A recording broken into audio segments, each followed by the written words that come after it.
explosions were used in the collapse of Building 7.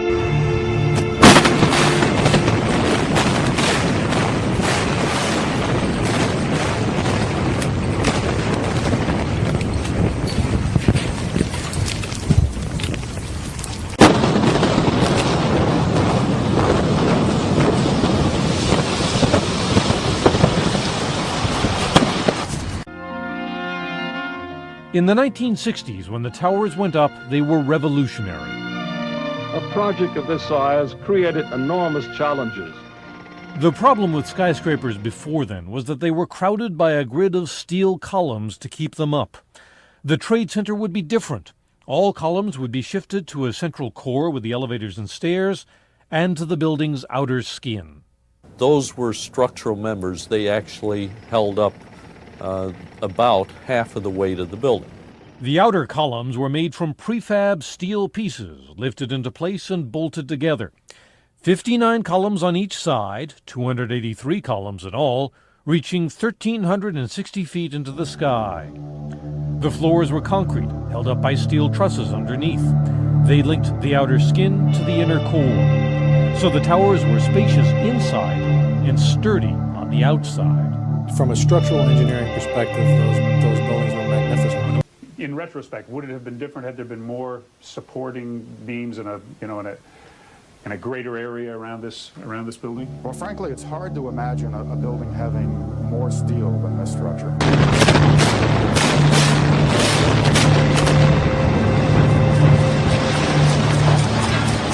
The whole time you're hearing boom, boom, boom, boom, boom.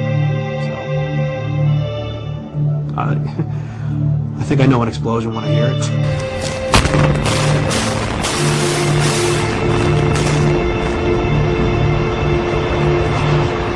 And the whole time you're hearing boom, boom, boom, boom, boom.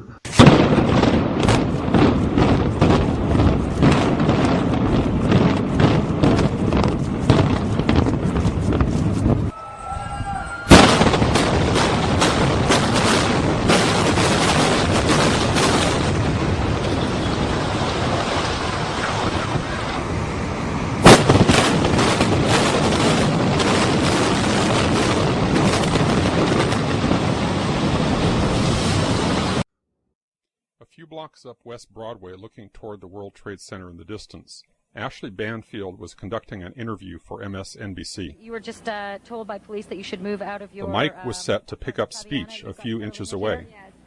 From the involuntary startle response, oh my God, we know explosions are being heard. However, listening closely, we discover that the microphone did indeed pick up the sounds of explosions, but very faintly. Turn up the volume. Listen for a low rumble in the background. You were just told by police that you should move out of your apartment, Fabiana. Yes. You've got Carolina here? Yes. They advised us to leave because we have... Oh my God.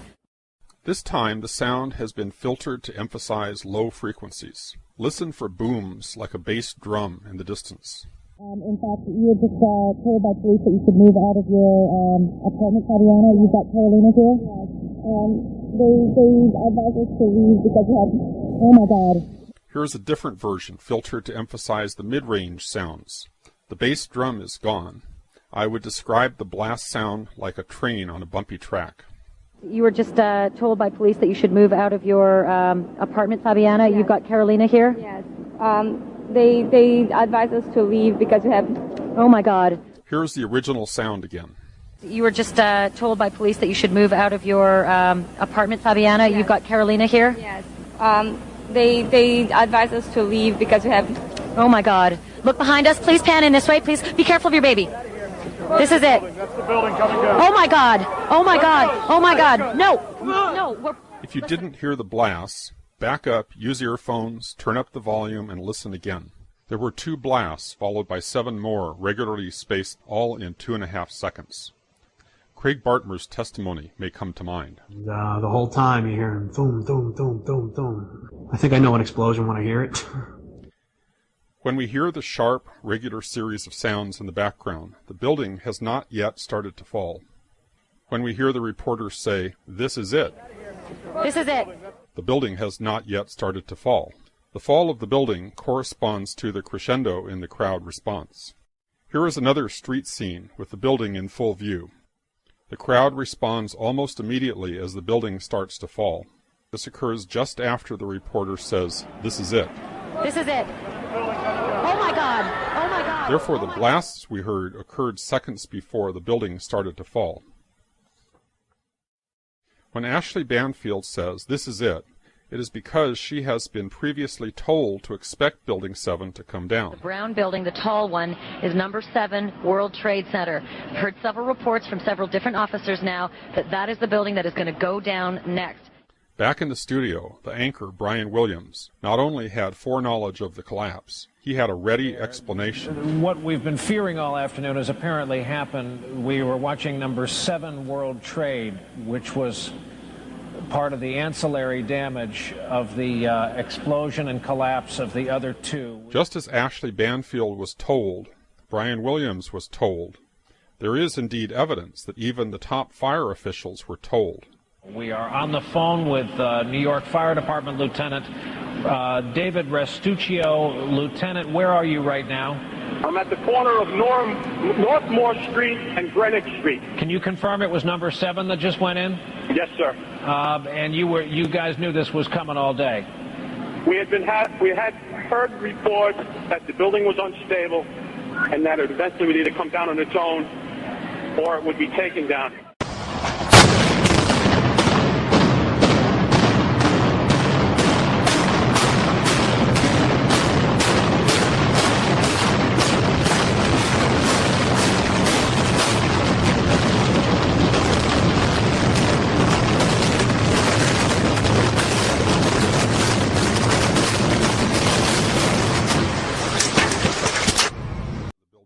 We did not find any evidence that explosives were used in the collapse of Building 7. Yet there was voluminous evidence of explosions. Here's one of the guys who can tell you I'm okay, all right? Here, hold on. You want to call your mother or something? You heard explosions, like boom. We just heard one more explosion. That's about the 4th one we've heard. Craig Bartmer was a policeman who was near Building 7 as it started to come down. It was nothing I would ever imagine seeing in my life. You know,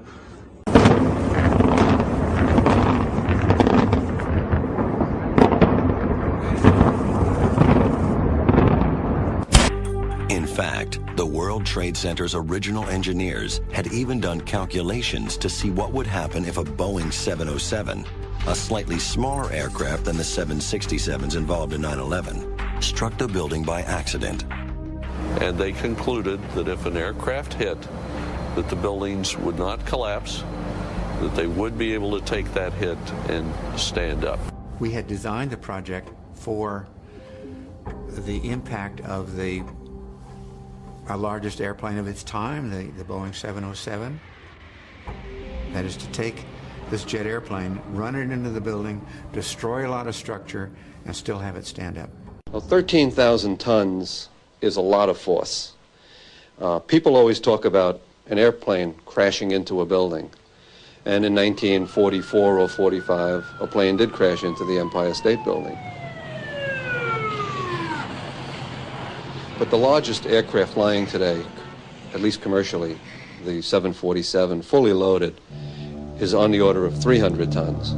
So if you think about a 300-ton element crashing into a building that's been designed to carry 13,000 tons, you can see that an aircraft crashing into the World Trade Center would probably not do anything to the major building. It could affect localized structural elements, could knock out a column, and there could be some damage. But as far as a plane knocking a building over of that type, that would not.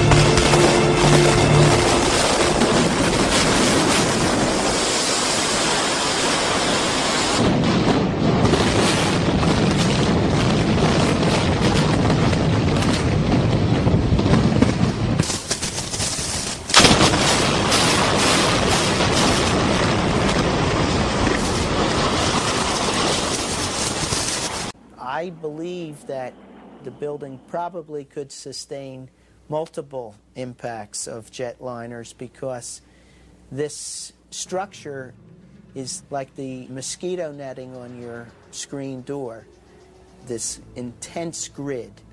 and the jet plane is just a pencil puncturing that screen netting. It really does nothing to the screen netting.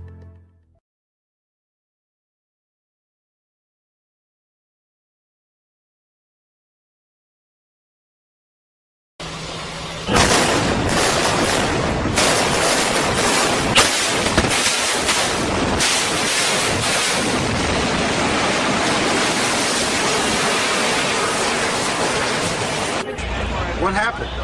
We was in an explosion. We was in the lobby and then fucking the third explosion, the whole lobby collapsed on us.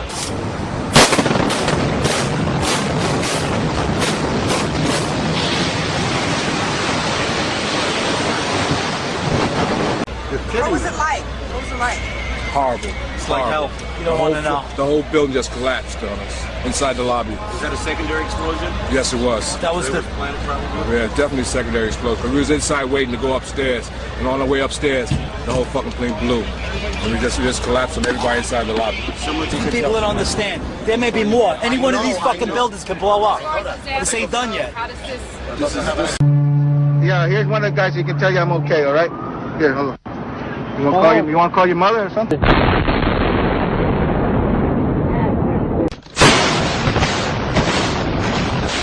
Hours after the attack, many smaller explosions rumbled through downtown. Because once the tower fell, you heard boom, boom, boom, boom, boom, boom, boom.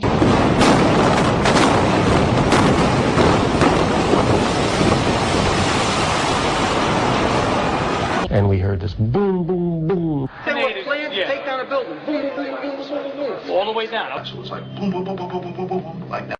And then it started to sound like firecrackers. Crack, crack, crack, crack, crack. All of a sudden, it was like bang, bang, bang, bang, bang, like bullet shots. And then all of a sudden, 3 tremendous explosions.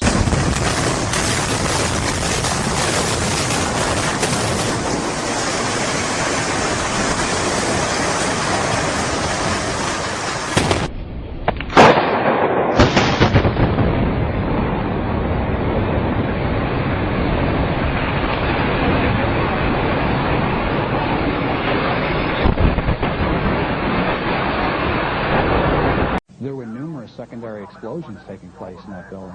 There were continuous explosions. We're hearing a number of large booms coming from that area. We can only guess what is going on. I got an eyewitness who said there was an explosion on floor 7-8. 7-8. We just had another explosion. Warren Street because of the secondary explosion. We've got numerous people covered with dust from the secondary explosion. And we got another explosion on the tower, 1013. 1013, there was 2, and it had a major explosion and what appears to be a complete collapse surrounding the entire area. Who's involved in the secondary explosion? Very high, and the lobby looked as though a bomb had exploded there. All the glass was taken out. There were 10-foot by 10-foot marble panels that were once walls. They were loose from the wall of the Trade Center. I went around by the freight elevator and I could see it was just blown. It was just a giant 30th floor. We hear another explosion. I think a bomb went off in the lobby first, then a plane hit the building. Then we got downstairs. We got to the 4th floor from 82nd floor. And all of a sudden there was this big explosion. I don't know if everything went just like what you just seen. That's what we went through before we came out of the building. Then when we get out the building, we ran down the steps to the lobby. There was no lobby. Everything was torn up. And even the turnstile was burnt and was sticking up. And they just told us to run. My boys ran out of the office. He said one thing, run. Everybody just ran. And we ran down the stairs. They told us to come back up the stairs. And we were like, come back up the stairs, are you crazy? So we continued down the stairs. We came outside in the lobby. There was no lobby. The lobby was totally gone. Did you see other people? There was a woman there with her face blown off. And as we were coming out, we passed the lobby. There was no lobby. So I believe the bomb hit the lobby first. And a couple of seconds in the first plane. A bit of trouble right now maintaining our location because we just heard one more explosion. That's about the 4th one we've heard. The police are telling us they're...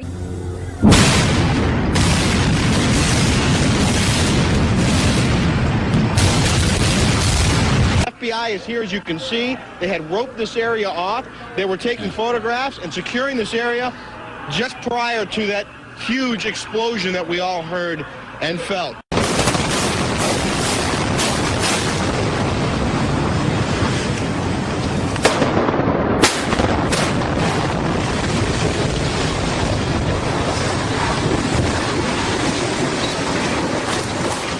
It was just completely stunning. I'm still hearing like little explosions all around, like around my block, but I don't know what's really going on. But just little dooms. That one of the explosions at the World Trade Center, aside from the ones that may have been caused by the impact of the plane with the building, may have been caused by a van.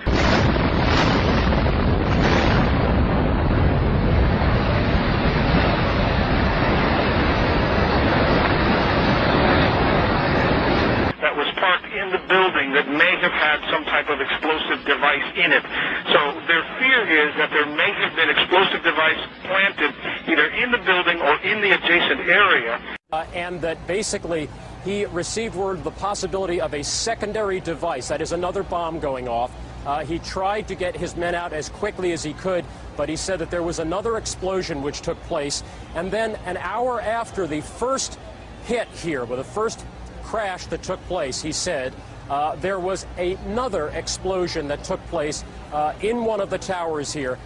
So obviously, according to his theory, he thinks that there were actually devices that were planted in the building.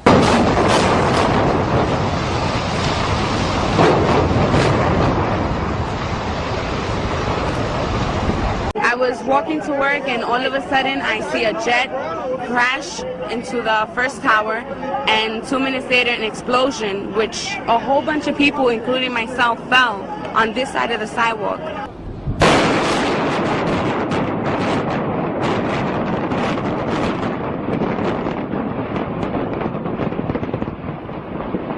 We've heard reports of secondary explosions after the aircraft impacted, whether in fact there wasn't something else at the base of the towers that in fact were the coup de grace to bring them to the ground. Well, we have a number of updates. Number one, CNN is now reporting that there was a third explosion at the World Trade Center, probably an explosion from the ground. And more smoke rising from the ground, new smoke. So there was some kind of additional explosion, but I don't...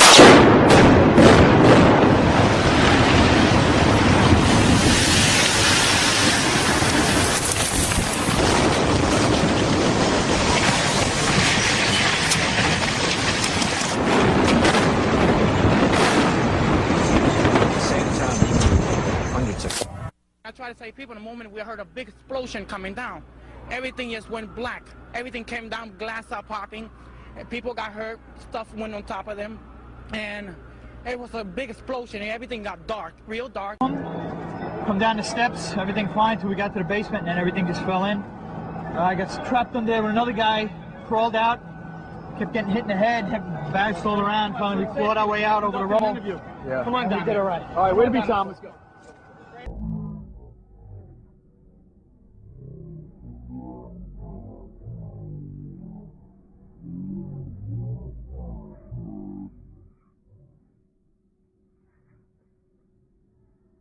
Sudden, I opened the door, I didn't know it was a bathroom, and all of a sudden a big impact happened again, and all the ceiling tile was falling down, the light fixtures were falling, swinging out of the ceiling, and I come running out the door, and everything, the walls were down, and now I started running towards the parking lots. Hit us to the floor. Right in the basement, you felt it, walls were caving in, everything that was going on.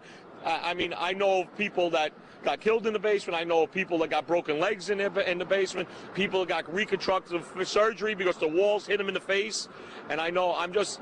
Well, we came out on the floor, on the lobby. There were still people on the floor, dead on the floor. There was a person encrusted on the floor. Plane, or whether it was something that was exploded on the ground. Generally speaking, for a building to collapse in on itself like that, it would seem to indicate, obviously this is just early speculation, but it would seem to indicate that there could have been an explosion, a bomb planted on the ground. Then a fourth explosion rocks the debris. Collapsing. About 8 minutes after that, a fourth explosion at the World Trade Center, perhaps at the base of the building. All of a sudden you hear an explosion, and you could see the building starting to collapse.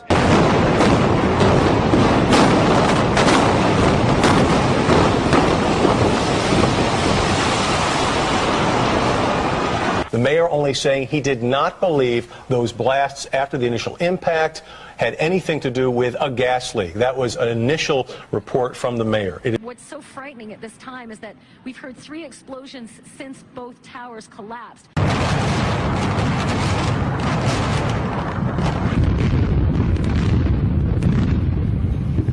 Below the fire, I saw from the corner, boom, boom, boom, boom, boom, boom, boom, boom, boom.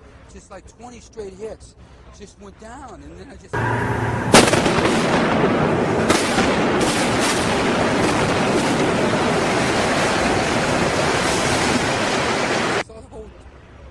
the whole building just went, and as the bombs were going, people just started running, and I sat there and watched a few of them explode.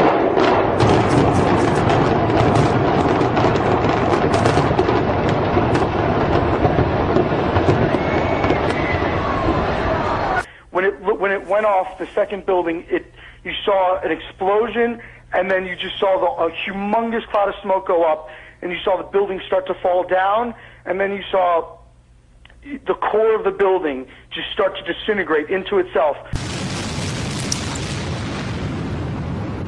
I had heard a boom and the ground tremble, and the next thing I know, I was looking up at the roof, and I'm seeing stuff coming off the roof. So I figured my best bet would be to get back into the building so to avoid the stuff coming off the roof. I know as soon as I had gone back into the revolving door when, and the next thing I know is a major explosion, of which I'm now thrown back out through both of these, through the revolving door and back outside underneath the overhang where the taxis would come in. I literally thought the subway had exploded and all the cars were fixing to land on top of us. It was just so loud. And what'd you do? And then I walked past a subway station, and when after 3 blocks we could finally see, and I saw these people coming out of the subway, and they were worse off than we were. It looked like a bag of cement had just been poured all over them. And I was asking around what happened, because we didn't know, was there a bomb in our building? We were right across the street from a federal building, so I assumed that's what got hit. Mm-hmm. And then the woman from the subway goes, no, the bomb was in the subway. We all thought we were right in the center of the bomb. This was the result of something that was planned. This is not, it's not accidental that the first tower just happened to collapse and then the second tower just happened to collapse in exactly the same way.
No matter how many times you hit the 8-ball, the cue ball always slows down.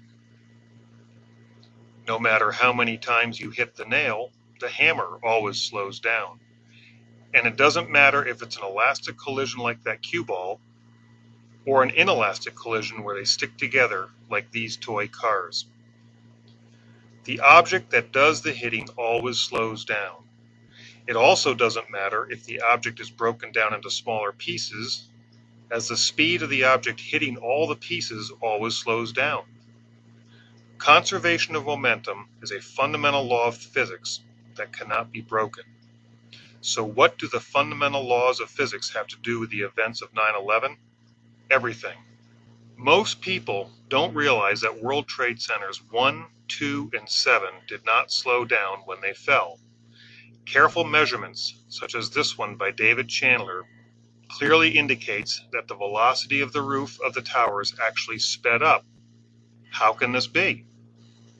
The National Institute of Standards and Technology, or NIST, was tasked with investigating the collapse, but they stopped their investigation at the very moment the roof began to fall.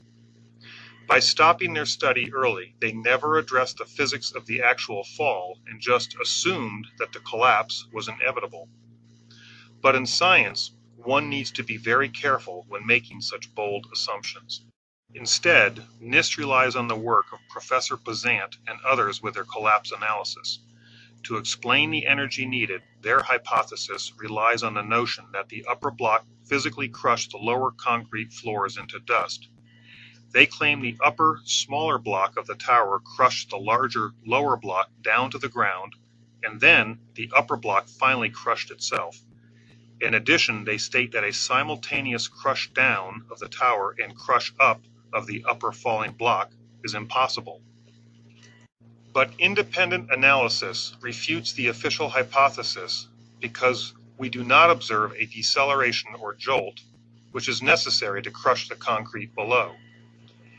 In addition, any block that is dropped on a larger block of the same material would in turn also destroy itself well before it could destroy all of the larger block below.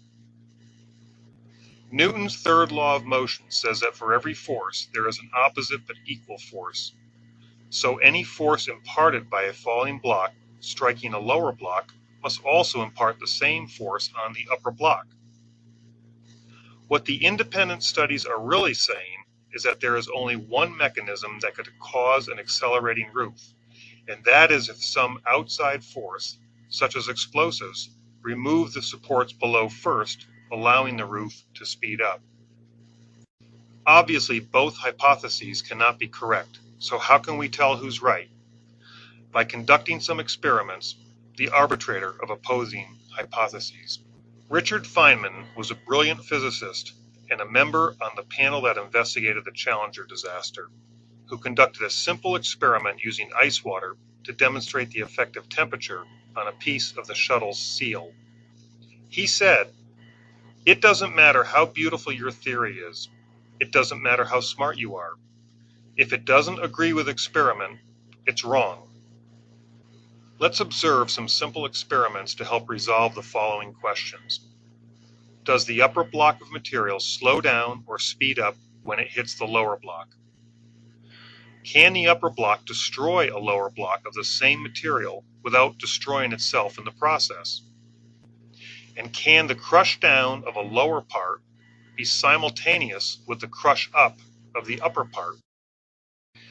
In order to control the direction of the falling blocks, I built a frame guide rail system out of aluminum angle that was slightly larger than my test blocks. My first material was ice. Raising the top block, I let it fall on the lower block and observed the results. The first thing I observed is that the top block decelerates very rapidly. The second thing observed is that both the upper and lower ice block disintegrated in part each time it hit the lower mass. The ice was difficult to completely break, taking over 100 drops to reduce its size, which is why only excerpts of this video is shown here. Eventually, the upper block broke to such a small piece that it was no longer usable. The lower block was broken about the same distance. However, most of the lower block remained intact.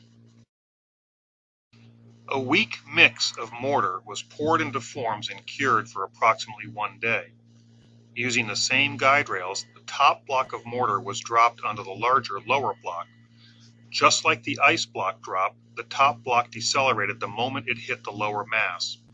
The lower block did not shatter, but rather slowly chipped off at about the same rate as the upper block.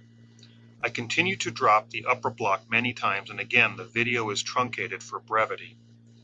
The lower block was so fragile that it cracked in half when I slid it out to observe the progress, making it even weaker for the top block to crush.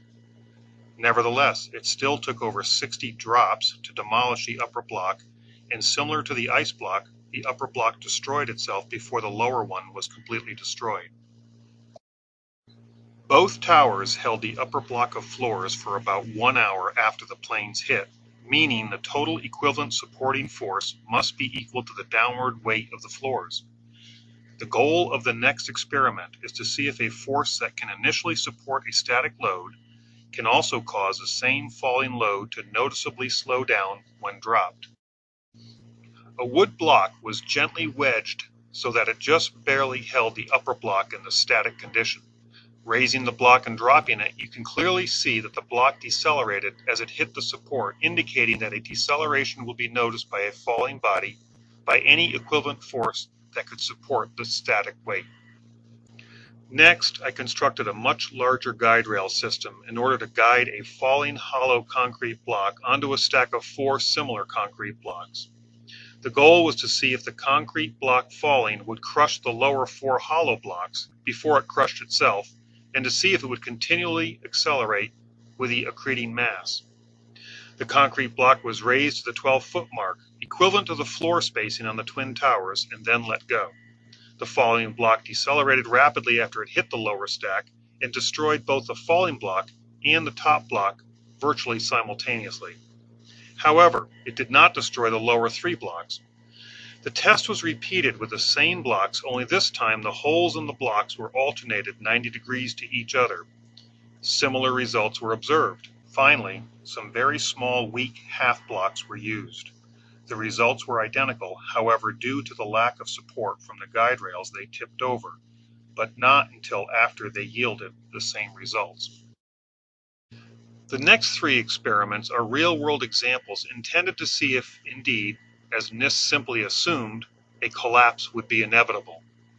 Will the collapse of these structures continue to accelerate? And is collapse really inevitable? Based on these 3 real-world examples, an accelerated, straight-down collapse of the structures certainly is not inevitable.